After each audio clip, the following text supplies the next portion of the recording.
We have a new guest in the studio, former Nyeri Town MP, NGUNJIRI WAMBUGU. We welcome him with the day's proverb, City. Yes, proverb for this week, ending tomorrow, from the country of Namibia. If the state is going to fall, it's from the belly.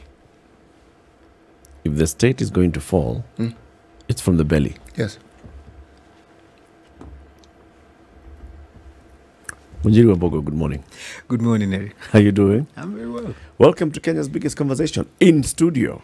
Thank you very much. We've had conversations with you, but on Zoom. Yes, we have. And thereafter, when we wanted to have you in the studio, you were busy.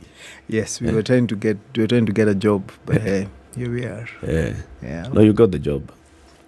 For the next 5 years. Yes, we are in a different season. Yes. Yeah. That proverb from Namibia. Do you relate? I'm trying to understand what the people of Namibia were thinking. If the state is to fall, it's from the stomach. Well, I suspect they were thinking that if you're going to keep your population fed, then you're okay. If they get hungry, then the state is going to collapse. That's how I would interpret it myself. That's brilliant. Dueric is looking at you actually. He's actually hoping that you would chime in and give your interpretation of it. I guess she's gone, I agree. I agree with NGUNJIRI WAMBUGU, actually. Is that not what we've been saying all this time, though? I agree. If your people are hungry, you have a problem, man. You can't handle your hungry people. You don't talk about other things. You'll have the Arab Spring. Yes. Actually, I was thinking, if there are people who continue focusing on filling their bellies, then that's where things will fall. Yes, exactly, because they are in a position to fill their bellies at the expense of others. So it's the focus on the belly that is going to bring about the problem that will enable the state to fall. You know what else I've thought about? Yes. When wild animals attack prey, they go for the belly first. Yes. And that's how the animal falls. Others go for the neck. The belly is where the richest source of fat is. But also disables you quickly. Exactly. It's a bigger surface area. Yes. And probably softer. So when you fall, then they go for the neck then. Okay. NGUNJIRI, how are you though? What are you up to? I'm all right. I'm watching the country grow as you know, there's a vernacular translation to that one. I was about to ask you, which country are you talking about? I'm watching the country grow. Taking a break. It's interesting when you get out of elective politics. Immediately, there's a sense of what do you call it? There's a sense of you feel outside the loop for a beginning, and then after a while you start feeling like, okay, so now I would be, when I see some of the things that are going around, when I see some of my former colleagues or the people who are in parliament now dealing with some issues, and I'm sitting outside, I'm like, oh yeah, I don't have to deal with that. So there's a sense of peace of mind that comes, that because when I was in office for 5 years, then I'd campaigned for 3. So for 8 years, for the last 8 years, I was thinking about being a member of parliament or working as a member of parliament. So when you get out of office, this is just 6 months since then, and you're still finding your So there's momentum. a bit of disorientation. There's a bit of disorientation, but I think it's also the kids get to see you a bit more. And then you don't disorients you even more. No, actually, that's a good thing. I have teenagers, so you can imagine how that was. But then also you feel lighter. If there's anything like that, you feel lighter because you don't have as many things that you're thinking about at any given time. Most people don't understand. Politicians are assumed not to do anything.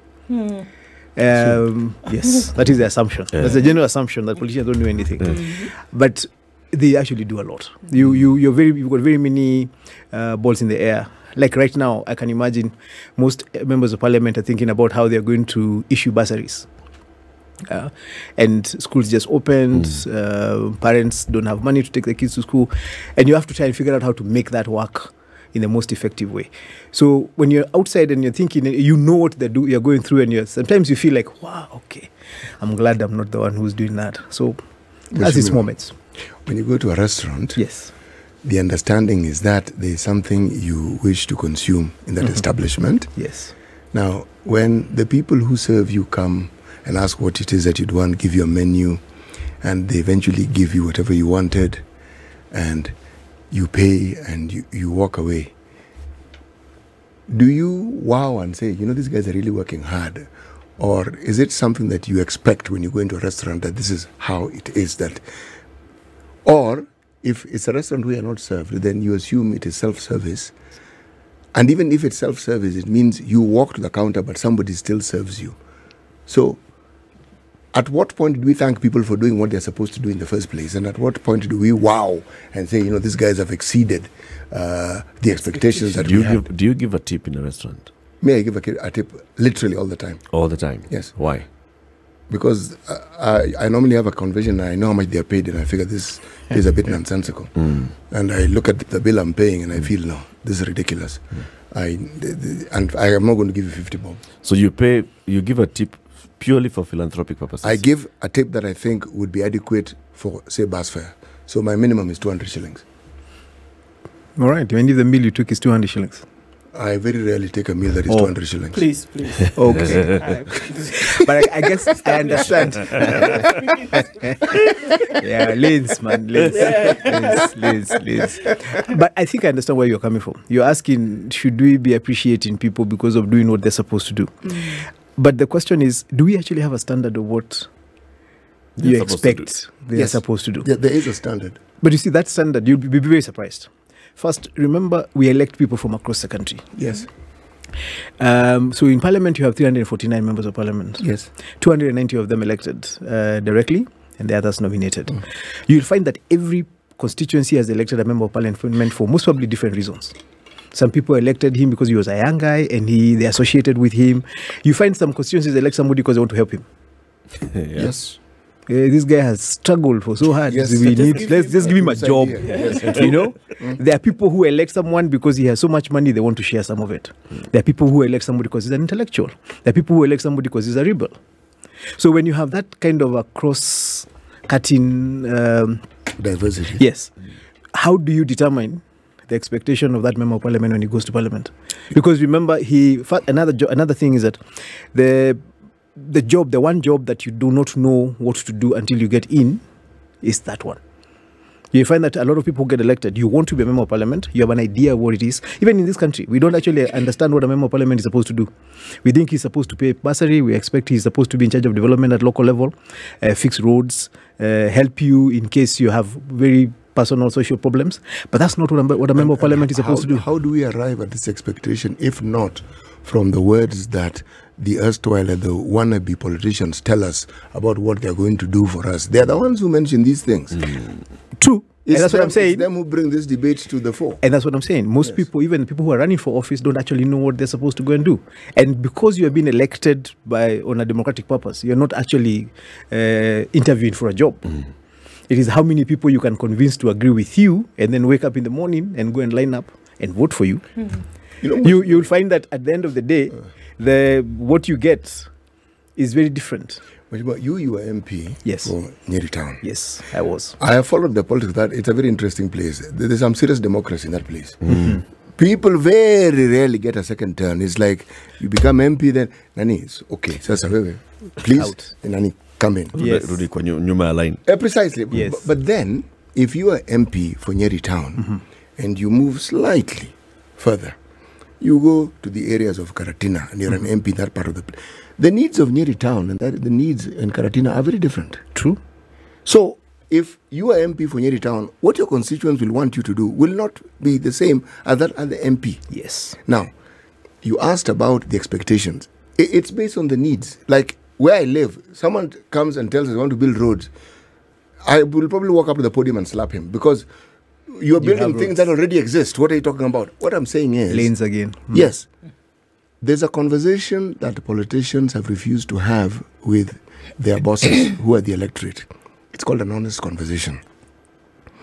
This gap that you speak of where people don't know, why is it that politicians don't lead that charge and actually become leaders and say, folks, this job that I want, this is really what it's about.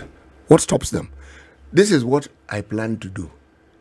Now, you may not like it, but this is really... Now, or give another you have public participation for everything you want to do. It's a forum where an honest conversation can be had. Now, If the politician doesn't lead the charge for this honest conversation, who do they have to blame except themselves when the voter comes back and says, this guy is doing nothing for us? Who do you blame?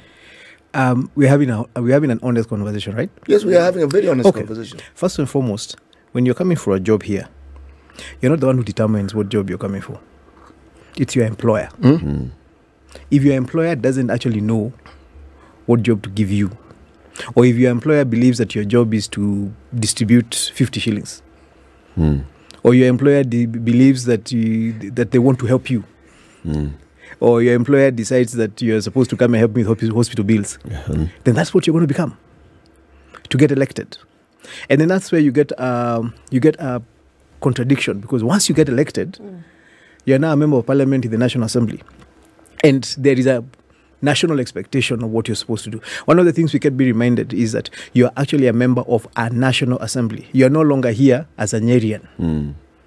Now you're here to discuss national issues, and that's why you see a lot of parliamentarians get lost, because how you got in and what you're supposed to do when you're in are very different. But So should we be worried that we have then a number of people traipsing about the walls of the National Assembly not knowing what they're supposed to? Should the Kenyan people today be worried, based on what you're saying now, that you get in not really knowing, you said it, not really knowing what it is that you're supposed to do?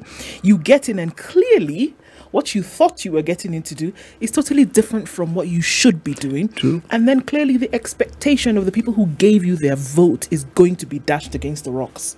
So should we be worried that right now we have a National Assembly that is not really sure of what ought to be happening? You most probably have 70-75% not sure what they're supposed to do. You always have a 25% that, and it's usually the people who've come back, right? And let me tell you why I'm saying that. The role of a member of parliament is actually three things that you're supposed to do.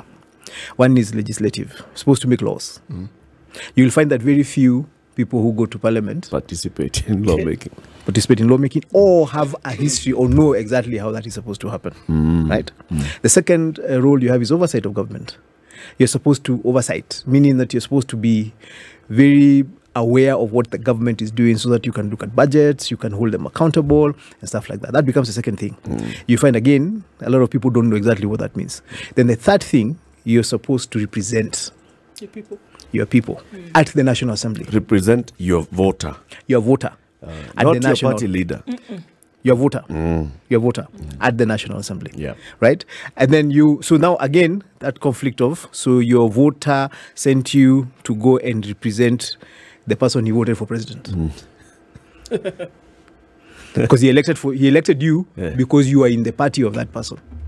And you came and told him, this is my party leader, this is the person I'm going to stand with. And that's why they voted for you. Then when you go to parliament, that changes, and that person is not doing as well. To be oversighting that person. And that is the contradiction. There's a conflict there that always comes up. Like now, if you look at, so in your time, Jubilee MPs were expected to represent the ideals of the Jubilee government. True. So you were elected because you said, as Jubilee, if we go in there, we are going to deliver this and the other. We've got the Jubilee manifesto that we'll be delivering on. And then you go to parliament and then you're supposed to be oversighting. So you find that very many times, members of Jubilee were actually explaining government instead of oversighting government. We are seeing exactly the same thing now happening with Kenya Kwanza. Kenya Kwanza MPs, instead of saying, no, what this administration should be doing is, this is the manifesto and this is what they should, now they are coming there to explain and say, you see now. To defend, actually. This is how it must be done. How do you draw that? How do we draw that line? And going back into the question that Ndu is asking, who should we be worried more about? Is it the 290 plus the 47 plus the 10 nominated, or is it the 13 million who voted? Or the 50 million, actually. Or the 50 million who are expecting. The country. Yes. I think I don't know where I read that particular. Somebody was trying to explain about democracy and one of the challenges of democracy, and he said one of the primary challenges of democracy is that it assumes the person who is voting knows and understands what it is. But in most cases, and he gave a history of how the whole concept of democracy came from. But in most cases, the voter actually doesn't understand what they are supposed to. It's like an employer who, as I gave the example, an employer who doesn't actually know the job they're employing somebody to do. And how you solve that is civic education. And that's where I was asking, should we expect politicians to go around the country and educate people about what they're supposed to do? But the question is, why would I do that? Actually, why would the politician go out and explain to people about the job he's supposed to do? He's just going to wait, nothing of listening to the ground. He's going to wait for the ground to tell him what they want of him, and then he's going to become that. So that he gets elected. But Mheshimiwa, you know, when you campaign for 3 years, what really are you doing? Listening to the ground. Precisely. Yes. Yes. Now, if you're listening, they are telling you, essentially you're being given instructions. You're being told this is what we'd like, this is what you'd like. Yes. Now, there's a question of how you're going to deliver it. For you to be elected, it is clear you demonstrated, you understood the ground, and you resonated, and they believe, no, this guy is going to, he gets what we want, so let's give him this opportunity to do what we are sending him to do. So, you see, a conversation is had. 3 years campaigning, I'm sure you went to churches, I'm sure you went to school meetings. Sponsored football tournaments. Yes, now all these things, you are interacting with your constituents. So it's not as though it's something very mysterious, it's something that people know. So this knowledge, when you enter that door of parliament, is there some process that helps you evaporate this information? Now, I was going to interrupt you politely. No, please interrupt me. There is a difference between getting elected and serving as a member of parliament. When you're campaigning, you're looking for a way, you're looking for how to get elected.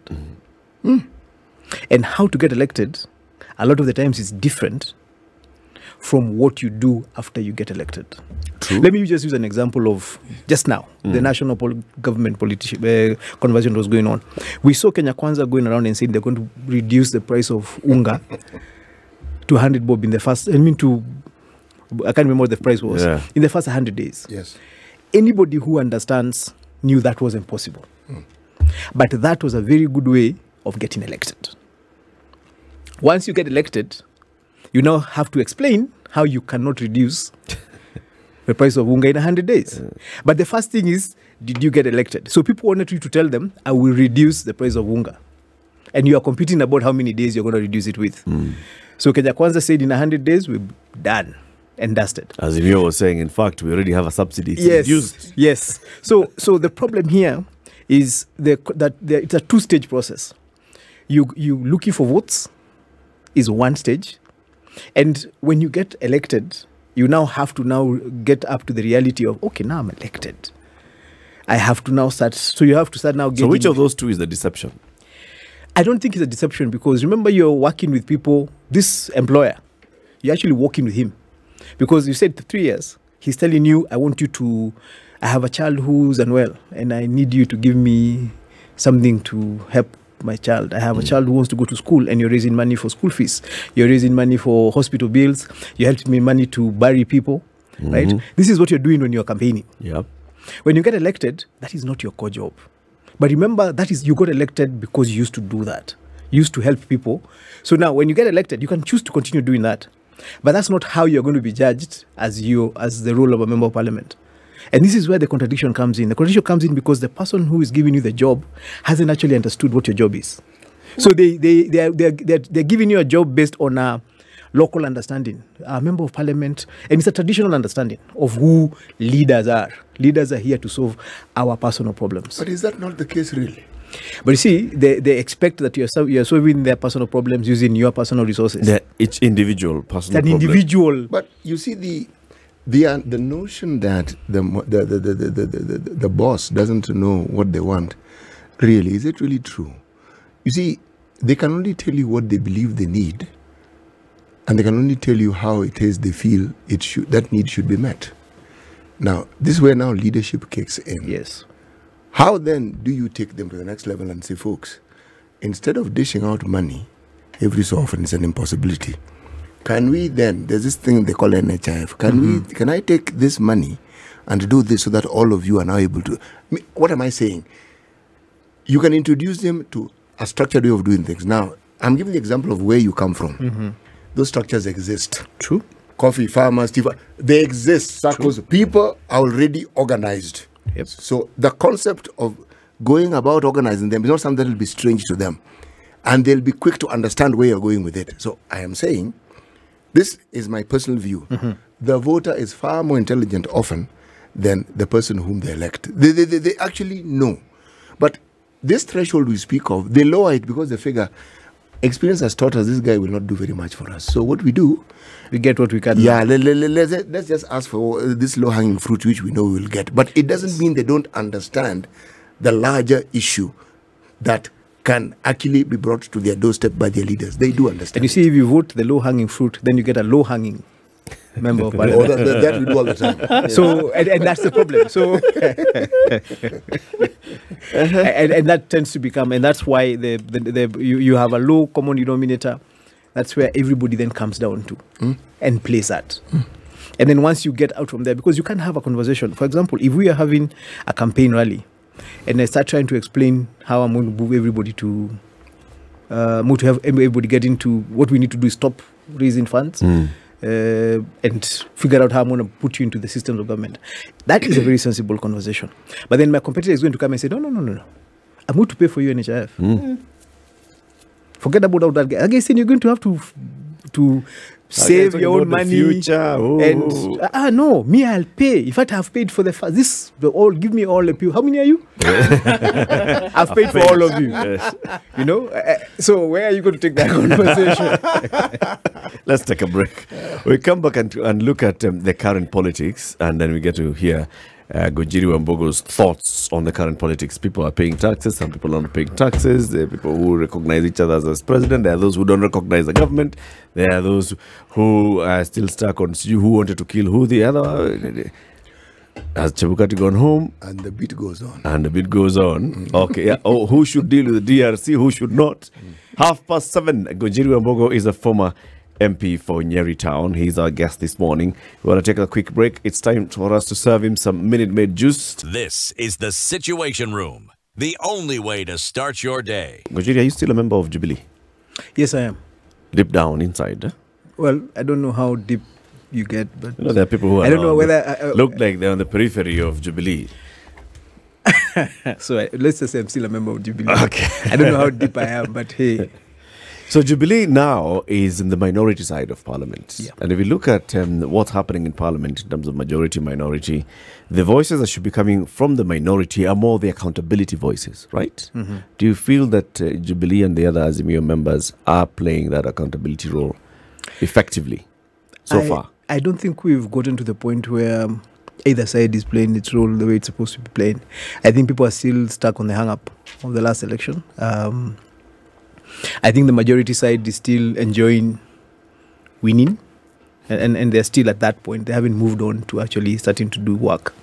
And the minority side is still complaining about what happened in that election.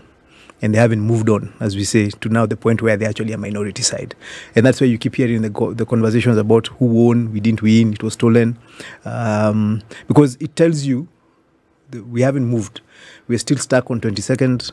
I mean, we're still stuck on 9th of August or 15th or 13th or whatever it is, the date the decisions were made. And I don't know when that's going to change. Hopefully it's going to change soon. So where you expect very precise conversations coming from the majority side, as you said, there's always going to be the challenge of what exactly is the majority side supposed to be doing. All of Parliament is supposed to be oversighting government. Yeah. Sure. But the majority side is always going to assume it is their role to explain government to the public. And sometimes if they do it well, they do a good job, because then they're explaining in layman's language what the government is doing as far as policy is concerned. The minority side is supposed to be challenging what the government is doing and giving alternatives. I don't think we've ever had that happen even 5 years down the road properly. And this particular government looks like, now that we are back to having public rallies, and we are actually back into politics with 4.5 years to go before the next election. So I don't know whether we're ever going to have that conversation properly. In fact, I suspect we're going to have a much freer conversation outside Parliament, a much more productive and development-focused conversation by people who are outside Parliament, whether it's the media, analysts, that we are going to have or from by the politicians. non-parliamentarians. By non-parliamentarians. Okay. Because the parliamentarians are going to have very fixed... Jacaranda. No. By non-parliamentarians. The parliamentarians are going to be very fixed And that fixed in their positions. And that's one of the sad things I realized. When you go into parliament, it's not as easy to be independent as you think when you're outside. Could you explain that? Why? First, in today's nation, today's nation says the president has banned. Oh, he's moved to break up groupings in the coalition. Yes. When you read that story, what he's done is that he said you can't caucus as a region. If you're on the majority side, you can't caucus as a region. So you can't have a Mount Kenya caucus, you can't have a Rift Valley caucus, you can't have a West Kenya caucus. And why is he saying that? His logic is, I don't want you guys bringing ethnicity into my majority side. I don't want the Mount Kenya people starting to claim they want this position or that as Mount Kenya. I want you to think as Kenyans. Sounds very good theoretically. But what does that tell you? You can't have your own independent grouping. Yeah. Right? On the other side, when you're on the minority side, if today government does very well on a particular thing, and then you wake up and you say, you're from UDM, Ruto actually did a good job. Oh boy. You're going to be in a lot of problems. Yeah. And that is why it's so difficult. Because when you're in opposition, you're expected to oppose everything, whether it is good or bad. If you're in government, you're supposed to support everything, even where the government is making a mistake. And that's so when I say that the independent conversations tend to happen outside parliament, with non-parliamentarians, it's because you are not, even I am much freer now to say what I think than I was when I was in parliament. Because there's some things you'd say and you get a call and you're like, boss, do you understand we are trying to take this country forward? Why would you, as a government member of parliament, be out there saying the government is doing a bad job on this one? You know? If an opposition person says the government, that's what I mean. It's very, very difficult to have an independent conversation when you're in parliament because you have all these interests and expectations. And tomorrow you're going to be talking to a CS asking for a road in your place. And the CS is the first question is going to ask you is that, when why are you having a problem with government? And then you come here and ask me for a road or for a hospital, or that's a problem. It appears like what Kenyan politicians understand to be the role of the opposition is to say no to everything and to look for any way to actually just rile up people, raise tensions in the country about the government, trying to get the government out of office. We are seeing this is the kind of politics that we are now seeing from the minority side with the Jacaranda rallies. I mean, this is it. They stole the election. We are not going to pay taxes. Look, they're only raising taxes, this and the other. Your Secretary General, I saw a very interesting clip of the Jubilee Secretary General. He was addressing a media conference, I think early in the week or maybe last week. Right? He said, Kenya sio shukari unaenda ukikula kwa mkono kila baramba kwa mkono. Wanaendesha hii nchi kama hurubaru. They have no idea where they're taking it. See, those are the statements that they're expected to come from, but he has not said, so what's wrong? And what exactly, how do we fix it? How do we fix it? Yeah. What do you think of the tactics being deployed? I think that's to be expected. And I think each side is doing what they think they're supposed to be doing. As I said, when you're in opposition, your work is to make sure government doesn't succeed. Yeah. In fact, it's to make the government look bad. Your work is to make the government look bad, put obstacles along the way. And I don't think that is what actually the work of opposition is supposed to be in an ideal situation. Unfortunately, I don't know if it's in an African setting or it's just here, where you believe that once you get into opposition, the first thing you must do is deny the government legitimacy. And how do you deny government legitimacy? By saying they didn't win. So when you say the government didn't win, for those people who will believe you, you're telling them, first and foremost, these guys aren't even supposed to be in office. So anything they're doing is already illegal, right? So that's the first narrative you're selling. Then the second narrative you're selling is everything they're trying to do is either based on lies. I always remember, that was even before I got into office in 2017. I think it was the Eurobond. I was part of a communications team that was up around the Eurobond conversation. And the hardest part about trying to sell the Eurobond that time, because it was the first Eurobond, was that the opposition woke up and said, these people just want to steal this money. So the Eurobond is very successful, perfect. But the money is just going to get stolen. So you can't even explain that, oh, we're doing so well with the Eurobond. There's so much confidence in the world that they actually invested in us. Because the opposition woke up and said they're going to steal this money. Yeah. And you'll see that happening all the time, where the government comes up with a policy and a plan and says we're going to build the expressway. And it's going to cost a couple of billion shillings. Then if you can't fight the need for the expressway, what do you say? They're going to steal. That expressway should actually cost half a 80 billion. billion shillings, sure. So they actually, if they're saying it's going to cost 3 billion, they're stealing 2.5. And then nobody appreciates the expressway because as far as they're concerned, it was just a channel to steal.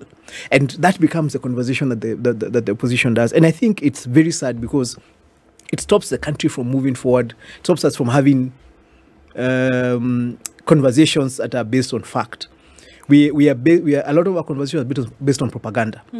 You know, when you hear my SG saying something like that, he's already put that thought in your head. Wanakula Kenya kwa mkono kama sukari. This government, the country is about eating.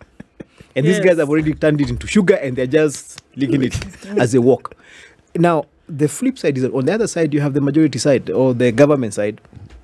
And they don't even bother trying to get anything better done. Their work is now to defend the government from the attacks from the opposition. And the better you do it, the more influence you have in government. The more powerful you are in government, based on how you're stopping, how you're being able to answer Keone, how you're able to answer Junet, how you're able to answer so and so. And that's so you're no longer, you're not judged by the work you're doing. You're judged by how quickly your babs can come out to attack the other guy. Sure. So now, with what is going on, because, okay, I don't know, is there another one this Sunday? I think so. Your party belongs to a coalition for which it's said, and that could be the messaging that's coming from the coalition, that first of all, there's non-recognition of the government of the day. Yep. There is non-recognition of the presidency. And to say also that the presidency, the administration did not win this election. So in order for certain demands to be met, there will be, meetings to, entrench a conversation about this. And then there will be also further action like the non-paying of tax and such and such and such. You talked about getting a job done. I mean, we look at all of this and say, okay, look, this is great. But if this section has embraced the role of the opposition, this is not what needs to be opposed. There are very many things that are happening in the country for which governance is needed that is not going on, that we would hope that the opposition would stand up and say, guys, how about you fix this problem? Do you agree with the current position of, Mandamano Mondays and all these other things that are happening? Absolutely not. And part of the reason is because of what you just said. There's so many other things we're supposed to be doing right now. I think the first problem we have as a country is we need to accept to lose elections. We need to accept that losing elections is part of going for elections. The people who run for office, the people who actually run for office are less than 5,000 people in a 50 million people country. So it's less than 0.01%. Last time we had 11,000 or something. Now, this year, I think it was around 5,000. Now, so if we all agreed, for example, I refused that I lost the election in Nyeri, and I did what Raila is trying to do right now, meaning I called my supporters in Nyeri, I called them into a place in town, and then we all insist that I didn't actually lose that election, and the member of parliament who is in office needs to vacate office, and he needs to accept that I am the one who is in office. Where would we go? And when I had a problem and I stated that publicly, and I said, look, I completely disagree with what Raila is doing, because it's a bad precedent. He exhausted every legal avenue that existed, and then the decision was made that Ruto is the president. Did he really exhaust every legal avenue that existed? Yes, he did. When you go to the Supreme Court, there's nowhere else you can go. Actually, you can come back to that same Supreme Court and you can bring in a different case from the one that you brought. It's just that the timelines that we have in our setup will not allow you to do that. Yes. But So it's exhaustive in terms of the timelines and all. He went out of time. there's a reason why I'm bringing this up. Roe versus Wade, it's a case that is talked about and quoted extensively in the US. It was overturned by the Supreme Court, the very Supreme Court that enacted it in the first place. Yes.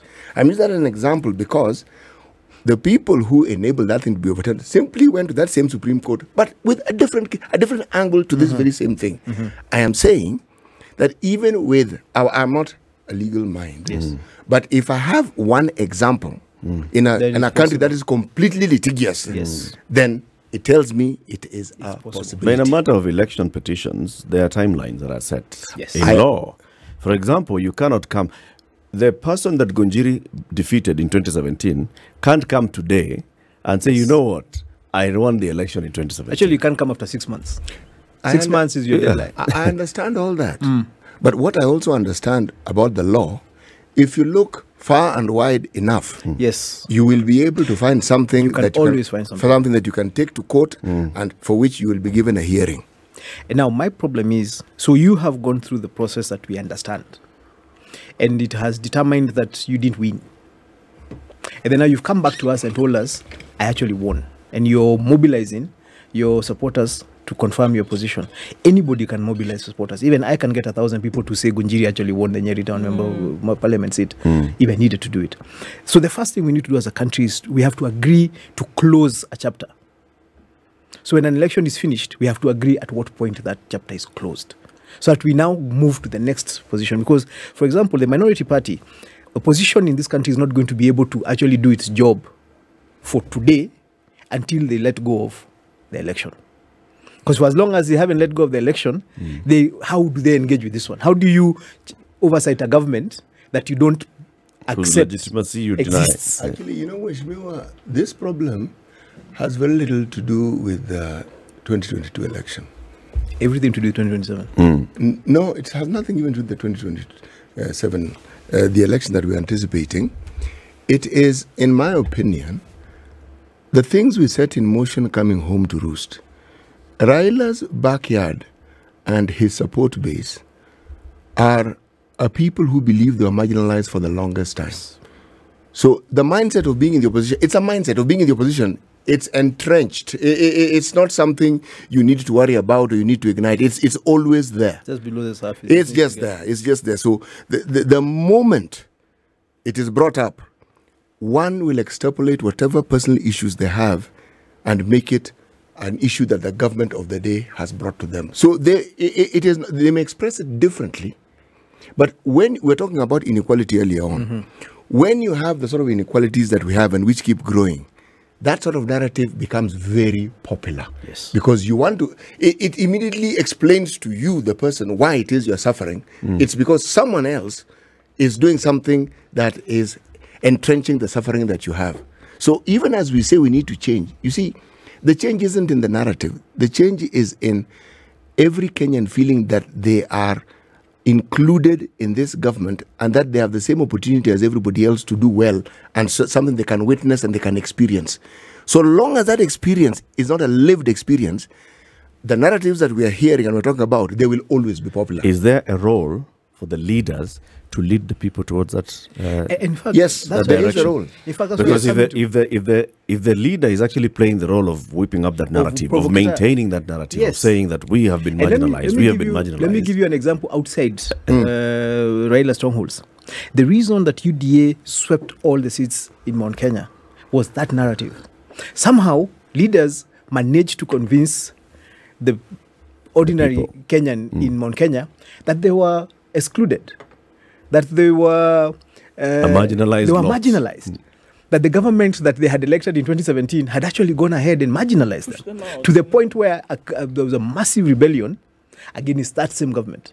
So the narrative is just a narrative when you think about it, because if you are able to convince a Kikuyu in Nyeri that he's marginalized from a government led by Uhuru Kenyatta, or a Kikuyu in Kiambu, in Gatondo, where Uhuru comes from, and you actually convince that Kikuyu that you are marginalized by Uhuru Kenyatta and you cannot follow the direction he's given, you need to go to a different direction, then it tells you the power that leaders have and the political class has and how that power can actually be turned around. For example, I was saying the first thing we need to do after every election is to deliberately craft a way that the people from both sides of the divide can come together and tell Kenyans, okay, now we're done. So let's now buckle up. Unfortunately, that's just theoretical. It is in everybody's interest to keep the divisions as they are. So if I'm in government, I want to keep the divisions, to keep my side consolidated, and then chip into yours. But Mheshimiwa, have you not just proved my point? Because if Raila has done it, Ruto has also done it. Yes. So essentially, we've set in motion a certain reality that is very easy to exploit. So even as we talk about how it is leaders ought to be able to, should we say, lead, it isn't what they say. That has the effect, yes, but it can only die when people understand and believe that actually, I am also part of this country. I'm not a second-class citizen. True. And I stand to benefit. But so long as and in our case, it's not pockets. COVID brought about situations. Yes. It's so long as there's that belief that I'm actually not included in this thing here. Such a narrative, irrespective of who brings it about, will be easy fodder. It'll be easy to accept. But in 2022, the narrative changed from being about tribes, as Kenya Kwanza tried to prove it to being about hustlers and dynasties. So it didn't matter which tribe you came from. If you're poor, you're marginalized. If you're rich, you're the one who's you're the one who's sharing the cookie. And that's I guess the reality of our politics. And how do we move away from that one? I think we're going to have a lot more. That's why I said we require a lot more non-political leadership. One of the problems this country has is that we believe leaders must be politicians. Are only in politics. When you go to the West, and part of the reason why the West doesn't tend to move too far from the center, despite having the kind of elections that Trump had. Trump was as close to an African politician as you can get in terms of his propaganda capacity, his emotional. He was an African politician. No, Trump was an American politician. Come on, people. No, it's like you're trying to say that we African in our politics is second rate or third rate. Why are you saying Trump is? Why are you assuming that we are saying? Because that's what you're saying. No. Why are you assuming that Trump? Why are you assuming? For all you know, for all you know, I'm saying Trump did a very good job. Trump and his many millions of followers, yes, are Americans. No, what I'm trying to say is this: Trump borrowed a playbook from African politicians, but despite that, the country didn't wobble too far from the middle. Why? Because it has a lot of other recognized leaders that are not politicians. Now, if we are going to have our country move forward, we're going to start having to project and recognize leadership outside politics so that we are able to, so that when you're having a really bad day or when guys have gone to Jacaranda and decided they're going to wake up and just do a demonstration in town, we have another leader who is not a politician, who is recognized and respected, who wakes up and says, this is wrong, and who these masses can actually listen to. In America, you have industrialists who employ thousands of people who are already recognized by those thousands of people as leaders. So they're able to stand up and say, this is not working. While the job is actually being done, while work is actually being done, and you talk about the people of America or whichever state having been plugged into a system that whether you're a politician or not, that you're plugged into a system that actually works. So you're not going to be able to go too far left or right.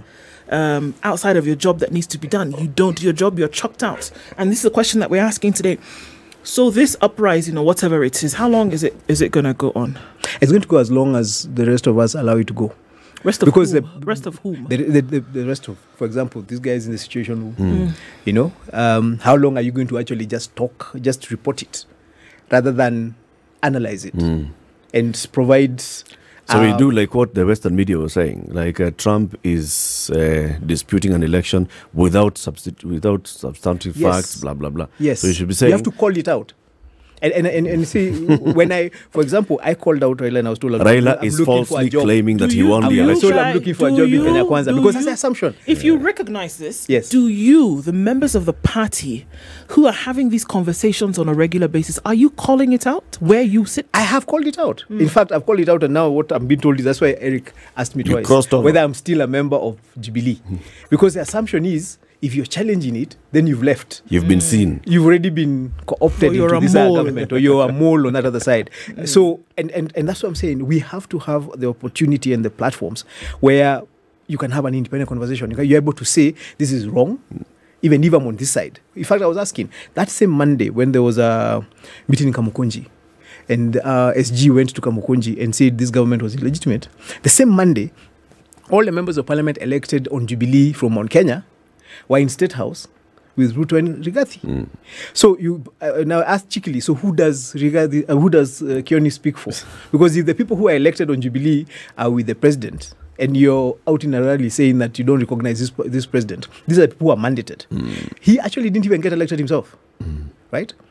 Just like myself. So this is not, I'm not attacking him. I'm saying we didn't get elected. But the people who got elected on Jubilee are saying we are working with government. But then you, who is the SG of the party, are saying you're not. But does not being elected stop you from being a leader? No. And that's where I come back to my point, that leaders are not just politicians.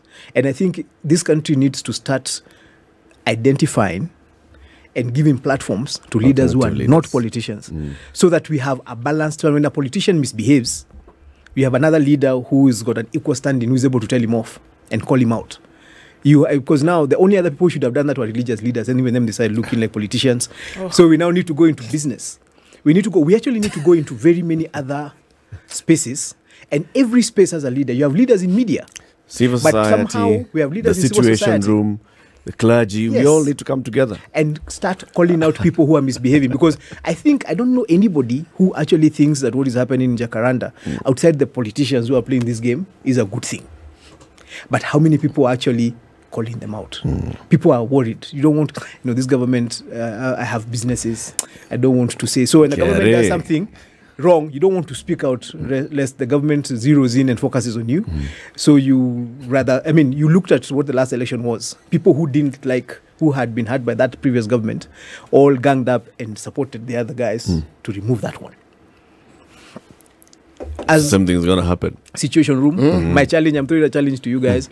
As you invite Gujiri and current members of parliament, start identifying other leaders who are not necessarily politicians and bringing them into the political conversation. Because that's what people get scared That's of. what people hear. They're like, I'm not a politician. And then you say that as if it's a very nice thing to say. And then I wake up as a politician and I stop the country from moving and your businesses can't work. That's true. And you should have called me out before I got there. That's true. Challenge accepted. We're already doing that. This is what the Situation Room is all about. You are actually. Enlightening and bringing those conversations. Thank you for joining us, Gojiri. Thank Come you again very soon. much for the invite. Yeah. All right. Gojiri WAMBUGU is a former member of parliament for Nyeri Town. He is a leader in Jubilee, and he is not an elected politician, but he is a leader.